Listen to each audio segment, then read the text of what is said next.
आज आपके बीच में उत्तर प्रदेश से समाजवादी पार्टी के राष्ट्रीय अध्यक्ष अखिलेश यादव जी ने एक प्रतिनिधि मंडल भेजा है, जिसके बीच में हमारे बीच धरौरा लखीमपुर संसदीय क्षेत्र से अनंत भदौरिया जी हैं और लखीमपुर लोकसभा जहां से अजय मिश्र टैनी जो केंद्रीय राज्य मंत्री थे, जिनको हराकर उन्होंने किसानों के सम्मान को दिलाने का काम किया, उत्कर्ष वर्मा जी हमारे साथ हैं। और हमारे साथ पलिया विधानसभा से समाजवादी पार्टी के प्रत्याशी रहे प्रिंदर कुक्कू जी हैं और समाजवादी पार्टी के राष्ट्रीय सचिव कुलदीप सिंह भुल्लर जी और तमाम साथी और हमारे इस डेलीगेशन में हैं। मैं, आप जानते ही हो, तजिंदर सिंह विर्क संयुक्त किसान मोर्चा का तराई किसान यूनियन का राष्ट्रीय अध्यक्ष। अब भदौरिया साहब अपनी बात रखेंगे। बहुत बहुत धन्यवाद पत्रकार साथियों। और समाजवादी पार्टी का किसानों के इस आंदोलन को पहले दिन से समर्थन है। हमारे नेता समाजवादी पार्टी के राष्ट्रीय अध्यक्ष उत्तर प्रदेश के पूर्व मुख्यमंत्री माननीय श्री अखिलेश यादव जी ने आज एक 5 सदस्यीय प्रतिनिधि मंडल किसानों के आंदोलन में भाग लेने, यहाँ की वस्तु स्थिति जानने के लिए हम लोगों को भेजा है। आदरणीय अखिलेश यादव जी के निर्देश पर आज हम लोग आदरणीय जगजीत सिंह डल्लेवाल साहब से मिले। माननीय अखिलेश यादव जी उनकी सेहत को लेकर के चिंतित हैं। हम लोग यहाँ से जा कर के माननीय राष्ट्रीय अध्यक्ष जी को रिपोर्ट देने का काम करेंगे कि किन हालातों में इस ठंड के महीने में किसान सड़कों पर अपनी मांगों को लेकर के बैठा है। जगजीत सिंह डंडेवाल साहब, आज 37वां दिन है हम लोग आज उनसे मिले हैं। उनके स्वास्थ्य में लगातार गिरावट आ रही है। हम सब लोग चिंतित हैं और द्रवित हैं, दुखी भी हैं कि एक किसान नेता आज 37 दिन से आमरण अनशन पर है, लेकिन बेरहम सरकार के दिल नहीं पसीज रहा है। आज मुश्किल से उनके मुंह से शब्द निकल पा रहे हैं। हम लोग जाकर के माननीय राष्ट्रीय अध्यक्ष जी को इन बातों से अवगत कराने का काम करेंगे। और समाजवादी पार्टी पहले दिन से किसानों के मांगों के साथ है, चाहे एमएसपी का कानून हो, अन्य तमाम जो मांगे हैं उस पर हमारे साथी सांसद उत्कर्ष वर्मा जी बात रखेंगे। अभी पिछली बार जब दिल्ली का सदन चला था, संसद का सत्र चला था, हम लोगों ने सदन के अंदर भी, यहाँ जब आंसू गैस के गोले चल रहे थे, गोली चल रही थी, जो हमारा एक किसान शहीद हुआ था, उसकी बात को लेकर के भी, उस बात को लेकर के भी हम लोगों ने सदन में जोरदार तरीके से मांग रखी थी। सदन के बाहर भी प्रदर्शन करने का काम किया था। और हम आपको फिर भरोसा दिलाते हैं, पूरे किसान संगठनों को, जो यहाँ पर आंदोलनकारी हैं, अपनी जायज मांगों को लेकर के किसान हैं जो बैठे हुए हैं अपना घर बार छोड़ करके, उनको हम समर्थन देते हैं, उनसे सहानुभूति भी व्यक्त करते हैं। और आगे आने वाले दिनों में भी जब बजट सत्र होगा तो समाजवादी पार्टी और हमारे माननीय नेता अखिलेश यादव जी किसानों की मांगों को जोरदार ढंग से सदन में रखने का काम करेंगे। और हमारे 37 सांसद, देश की तीसरी सबसे बड़ा दल संसद में संख्या हमारे पास है। 37 सांसद कम नहीं होते हैं। हम लोग इस बार संसद को हिलाने का काम करेंगे और किसानों की मांगों को मांगने पर मजबूर करने का काम करेंगे। ये भरोसा आप मीडिया साथियों को भी देना चाहते हैं और अपने किसान भाइयों को भी देना चाहते हैं। हम चाहेंगे आदरणीय सांसद उत्कर्ष वर्मा जी खीरी के वो भी अपनी बात रखें। आज जो समाजवादी पार्टी का प्रतिनिधिमंडल आज यहाँ पर आया है और उसमें आदरणीय श्री किसान नेता डल्लेवाल साहब का स्वास्थ्य जाना और राष्ट्रीय अध्यक्ष जी उनके स्वास्थ्य के बारे में चिंतित थे। हम लोग यहाँ पर आए और ईश्वर से प्रार्थना भी कर रहे हैं। पूरे देश का किसान प्रार्थना कर रहा है कि उनमें शक्ति ईश्वर दे और उनका स्वास्थ्य ठीक रहे। जो मांगे किसानों की हमेशा से रही हैं, किस तरह से सरकार चालाकी के साथ में समझौता करने के बाद भी उसने उन मांगों को पूरा करने का काम नहीं किया, एक भी मांग पूरी नहीं करी। चाहे एमएसपी का फसलों पर गारंटी कानून हो, चाहे जंगल जमीन आदिवासियों के कानून की बात हो, उनके अधिकार की बात हो, चाहे जो ये नकली बीज और कीटनाशक हैं इन पर सख्त कानून बनाने की बात हो, और जो लखीमपुर खीरी में, जहाँ से हम खीरी लोकसभा से जीत करके आए हैं, जहाँ पर जो कत्लेआम गृह मंत्री के बेटे के द्वारा और मंत्री की साजिश के तहत किया गया, उसमें जो किसान साथी जो शहीद हुए थे उनको इंसाफ मिले, इंसाफ नहीं मिल पा रहा है। जो मुआवजा देने की बात हुई थी वो मुआवजा नहीं दिया गया, और कहीं ना कहीं जो उसके जो साजिश करता थे, जिन्होंने कत्लेआम किया, आज वो खुले घूम रहे हैं, उनके ऊपर कोई अंकुश नहीं है। ये किसानों की ताकत ही थी कि सरकार में कत्लेआम वाले मंत्री को नहीं हटाया, लेकिन जब चुनाव आया तो वो किसानों की और जनता की ताकत थी कि उस मंत्री को हटाने का काम किया, हराने का काम किया। आज हम लोग सब लोग यहाँ डेलीगेशन के रूप में आए हैं, और समाजवादी पार्टी शुरू से ही जब किसान आंदोलन हुआ है, किसानों की मांगों को और किसान आंदोलन को शक्ति देने के लिए हमेशा खड़ी रही है। आने वाले सत्र में, जैसा कि भदौरिया जी ने बताया, कि जब भी सदन चलेगा, बजट सत्र चलेगा, तो उसमें किसानों की मांग को समाजवादी पार्टी के सांसद मजबूती के साथ सदन में उठाने का काम करेंगे, और जो किसानों की मांगे हैं उनको मजबूर किया जाएगा कि सरकार उनको माने और किसानों को इस देश में राहत दे। धन्यवाद। चूंकि आप जानते हैं कि हम लोग लखीमपुर खीरी से आए हैं, जहां किसानों पे सबसे बड़ा जुल्म हुआ था और उसका न्याय नहीं मिला।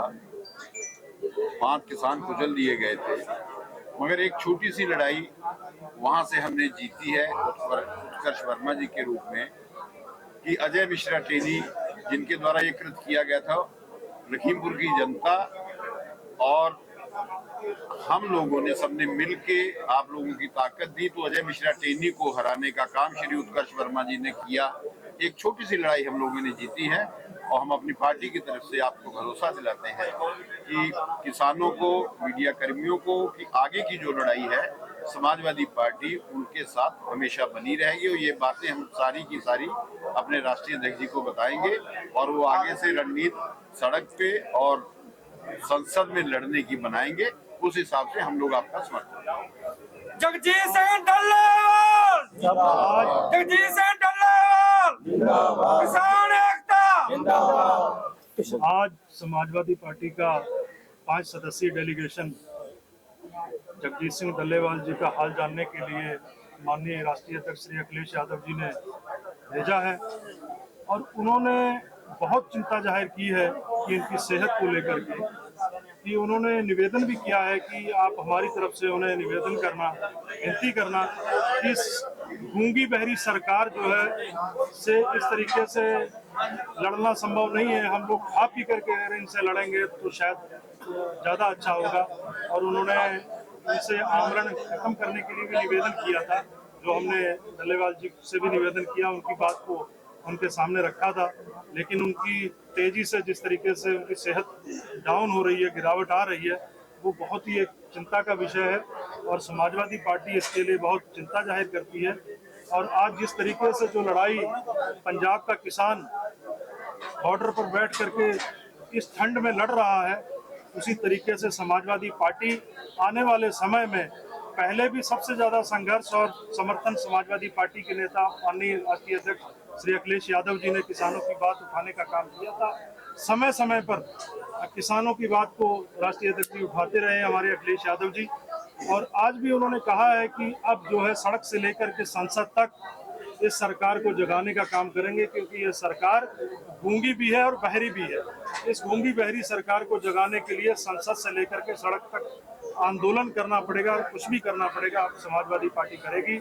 मैं इसके लिए सभी किसानों का धन्यवाद करता हूं और अरदास करते हैं हम समाजवादी पार्टी के सभी साथी कि डल्लेवाल साहब की सेहत के लिए हम लोगों को बहुत चिंता है कि परमात्मा उन्हें दीर्घायु करे और उन्हें स्वस्थ रखे हम लोगों के बीच में, क्योंकि हमें ऐसे नेता की, देश को, किसानों को बड़ी ज़रूरत है ऐसे नेता की, क्योंकि सदियों में कोई ऐसा नेता पैदा होता है डल्लेवाल साहब जैसा, और उनकी सेहत के लिए हम सभी लोग अरदास करते हैं और पूरा समर्थन समाजवादी पार्टी की तरफ से हम किसानों को और यहाँ बैठे सभी साथियों को और मीडिया को, भाई के साथियों को हम करते हैं। आज हमारी सभी टीम, पंजाब के हमारे सूबा प्रधान सोनलाल बलकन जी, चंडीगढ़ के सूबा प्रधान विक्रम यादव जी समेत सभी साथी हमारे यहाँ पर पहुँचे हैं। मैं सभी साथियों का धन्यवाद करता हूँ। वाहिगुरु जी का खालसा, वाहिगुरु जी की फतेह। अखिलेश यादव साथियों, आज जहां 11वां महीना आंदोलन को हो गया, 37 दिन से इस 75 साल की उम्र के अंदर देश का अन्नदाता भूख हड़ताल पर बैठा हो और देश की सरकार का कोई भी मंत्री इतनी चिंता जाहिर ना करे कि इस देश के अन्नदाता के साथ बात करने की जहमत नहीं उठा रहे। आपने कहा ट्रैक्टर से नहीं जा सकते, आपने कहा दिल्ली नहीं जा सकते, पैदल जाओ। जब हम पैदल जाने के लिए तैयार हुए तो पैदल जाने से भी रोक दिया। इधर डल्लेवाल साहब 37 दिन से आमरण अनशन पर बैठे हैं। हम पूछना चाहते हैं, दिल्ली किसी के बाप की बपौती नहीं है, दिल्ली इस देश के किसानों की है, दिल्ली 140 करोड़ लोगों की है, दिल्ली से चुने, हमारे चुने हुए जनप्रतिनिधि से दिल्ली की सरकार बनती है। और देश का अन्नदाता आज एमएसपी की मांग को लेकर, देश का अन्नदाता आज कर्ज माफी की मांग को लेकर, देश का अन्नदाता आपने जो 10 दिसंबर 2021 को जो चिट्ठी देकर हमसे वादा किया था, आपने वादा खिलाफी की है। उस वादा खिलाफी के खिलाफ इस देश का किसान दिल्ली की सरकार से जवाब पूछना जाना चाहता है। और आप आंसू गैस के गोले, पुलिस की गोलियां और तमाम तरह से उत्पीड़न, हमारा जो है उत्पीड़न करने का काम कर रही है। क्या हम इस देश के नागरिक नहीं हैं? क्या ये हम पाकिस्तान के लोग हैं? क्या हम दूसरे देश के लोग हैं? आक्रमणकारी हैं? आज शर्म से सर नीचा है। हम कहना चाहते हैं, जब जब सरकार ने जुल्म किया है तब तब क्रांति हुई है। मंदसौर के अंदर 5 किसान शहीद हुए हों, या लखीमपुर की वो धरती जहां नरसंहार हुआ, हमारे साथ 5 लोग शहीद हो गए, जहां नवरीत सिंह के पिताजी आए हैं दिल्ली के अंदर। जब जब जुल्म हुआ है तब तक देश के किसानों ने क्रांति की है। और हम कहना चाहते हैं, सरकार समय रहते डल्लेवाल साहब और देश के किसान संगठनों के साथ वार्ता का क्रम शुरू करे, अन्यथा अगर कहीं भी चूक हो गई पूरे देश का किसान सड़कों पर होगा और इसकी जिम्मेदारी भारत सरकार और हरियाणा सरकार की होगी। ये कहने के लिए राष्ट्रीय अध्यक्ष समाजवादी पार्टी के हमारे अखिलेश यादव जी ने एक चिंता जाहिर करते हुए आज एक डेलीगेशन हमारे सांसद के साथ यहाँ पर भेजा है। और उत्तर प्रदेश के अंदर सड़कों पे भी अगर पार्टी को उतरना पड़ा तो अखिलेश जी ने कहा है कि हम सड़कों पे भी आंदोलन करेंगे, लेकिन इस देश के किसानों के साथ अन्याय नहीं होने देंगे। ये कहते हुए उन्होंने भेजा है, क्योंकि अखिलेश जी उस पार्टी के उस पिता के पुत्र हैं जिनको धरती पुत्र कहा गया अखिलेश यादव नेताजी को, उनके विरासत हैं। तो आज हमारा प्रतिनिधि में पहुंचा है। आप हम आश्वासन देते हैं और भरोसा दिलाते हैं कि पूरा उत्तर प्रदेश और तराई का किसान आपके डल्लेवाल साहब के साथ है और इस लड़ाई के साथ है। धन्यवाद। जो डल्लेवाल समेत तमाम किसान नेताएं पार्लियामेंट के भीतर, उनकी नेता प्रतिपक्ष राहुल गांधी से मुलाकात हुई थी जुलाई में शायद, तो वहां उन्होंने विश्वास दिलाया था कि शीतकालीन सत्र में जब चलेगा तो वो इंडिया गठबंधन में इससे बात रखेंगे कि प्राइवेट बिल जो एमएसपी लीगल गारंटी कानून है वो इंट्रोड्यूस किया जाए। क्या उस प्राइवेट बिल की इस सत्र में या इंडिया गठबंधन में कोई चर्चा हुई है? इंडिया गठबंधन के हमारे नेता, विपक्ष के नेता से किसान संगठनों के प्रतिनिधि मिले थे, लेकिन उसके बावजूद इंडिया गठबंधन का प्रमुख घटक समाजवादी पार्टी शीतकालीन सत्र में किसानों की मांगों को लेकर के सदन में भी उठाया था और सदन के बाहर भी उस बात को रखा था। जहां तक प्राइवेट मेंबर बिल की बात है, तो इस बार शीतकालीन सत्र में भारतीय जनता पार्टी की हुकूमत ने शीतकालीन सत्र को रोज स्थगित ही रखा, चलने ही नहीं दिया। इसलिए केवल जो औपचारिकताएं थी उनके अपने बिल पास कराने की, वो औपचारिकताएं करा करके लगातार सदन स्थगित होने के कारण शुक्रवार को चूंकि प्राइवेट मेंबर बिल आता है और कोई शुक्रवार ऐसा नहीं रहा जिस दिन सदन की कार्यवाही चल पाए, इसलिए कोई प्राइवेट मेंबर बिल नहीं आ पाया। अगले सत्र की बात करें, बजट सेशन हो सकता है बिल्कुल चर्चा जरूर इस पर समाजवादी पार्टी के भी हमारे माननीय सदस्यों ने इस पर प्राइवेट मेंबर बिल दिया है और चूंकि संसद की जो व्यवस्था है, जो कार्य प्रणाली है, वो लॉटरी सिस्टम से होता है। हमें उम्मीद है कि किसानों की बात जरूर हम लोग उठाने का काम करेंगे और लॉटरी में अगर आ जाता है तो उस बिल पेश होगा और सदन में उस पर चर्चा भी होगी। बीजेपी की जो नीतियां किसानों के खिलाफ, उसको आप कैसे देखते हैं? चाहे वो लखीमपुर खीरी का सवाल ले लीजिए या पिछला आंदोलन हुआ था वो ले लीजिए, अभी भी किसान जो बीजेपी के खिलाफ सड़कों पे है। आप उनकी जो एग्रीकल्चर नीतियां हैं, अभी भी वो ड्राफ्ट बिल है जो नए ला रहे हैं, स्टेट वाइज करने की कोशिश कर रहे हैं, तो आप उसको कैसे देखते हो? नहीं, भारतीय जनता पार्टी की चाहे दिल्ली की हुकूमत हो या जिन जिन राज्यों में इनकी सरकारें हैं, ये किसान विरोधी लोग हैं। ये केवल व्यापारियों की सरकार है। गुजरात के कुछ व्यापारी आकर के पूरे देश पर कब्जा किए हुए हैं और व्यापारी कहीं ना कहीं किसानों का शोषण कर रहे हैं, इसीलिए किसान आज सड़कों पर है। और भारतीय जनता पार्टी लगातार ऐसी नीतियां बना रही है जिससे व्यापारी किसानों का शोषण करें, इसीलिए किसान लगातार घाटे में जा रहा है। और व्यापारी जो बिचौलिए हैं, जो किसान से फसल खरीद लेते हैं, उसी को छोटे छोटे पैकेट में पैकेजिंग करके उसी पे दुगना तिगुना मुनाफा कमाने का काम करते हैं। इसलिए बीजेपी तो चाहती है कि किसान इसी तरह, किसान की माली हालत खस्ता होती रहे। अगर किसान मजबूत हो गया तो फिर व्यापारी कैसे मजबूत होगा? इसलिए भारतीय जनता पार्टी की जो नीतियां हैं वो किसान विरोधी हैं। हम लोग शुरू से इसका विरोध कर रहे हैं और किसानों से भी आह्वान करेंगे कि जब भी मौका मिले तो बटन दबा करके भारतीय जनता पार्टी की नीतियों का विरोध करने का काम करें।